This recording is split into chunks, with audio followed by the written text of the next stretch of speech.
ଆମର ଯୋଉ 12 ତାରିଖରେ ଭାରତ ବନ୍ଦ ପାଇଁ ବୋଲି ଯେତେବେଳେ ଆମର କେନ୍ଦ୍ରୀୟ ଟ୍ରେଡ୍ ୟୁନିୟନ ଡାକରା ଦେଇଛନ୍ତି, ସେଥିରେ ଆମେ ଅନୁପ୍ରାଣିତ ହେଇକି ବର୍ତ୍ତମାନ ଆମ ଜିଲ୍ଲା ମାନଙ୍କରେ କୋଭଳି ଭାବରେ ବନ୍ଦକୁ ସଫଳ କରିବୁ ଏବଂ ଦୋକାନ ବଜାର ଆରମ୍ଭ କରିକି ଗାଡ଼ି ଘୋଡ଼ା ସବୁ ବନ୍ଦ ରହିବ। ସରକାରଙ୍କୁ ତାର ଜବାବ ମାଗିବା ପାଇଁ ବୋଲି ଏଭଳିଆ କାମ କରିବା ପାଇଁ ଆଜି ସବୁ ସଂଗଠନର ସାଥୀମାନେ ଏବଂ ସଭାପତି ସେକ୍ରେଟାରୀ ମାନଙ୍କୁ ସବୁ ଡକା ହେଇଛି। ପ୍ରସ୍ତୁତି ବୈଠକ ଅନୁଷ୍ଠିତ ହେଲା। ଆସନ୍ତା 10 ତାରିଖ ଦିନ ପ୍ରସ୍ତୁତି ଆହୁରି ପୁନର୍ବାର ବସିକି ଆମେ ଫାଇନାଲ କରିବୁ। ଆଉ କୋଭଳି ଭାବରେ ବନ୍ଦକୁ ସଫଳ କରିବା ପାଇଁ ବୋଲି ଆମେ ଚେଷ୍ଟା କରିବୁ। ସେ ସମସ୍ତ ଆଲୋଚନା ସେଇଦିନ ନିଶ୍ଚିତ ହବ।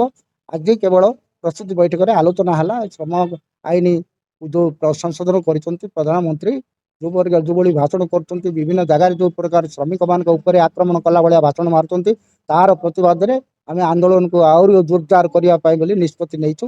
ନିଶ୍ଚିତ ଭାବରେ 12 ତାରିଖ ଦିନ ସବୁ ବଜାର ବନ୍ଦ, ରାସ୍ତା ଘାଟ ସବୁ ବନ୍ଦ ରହିବ।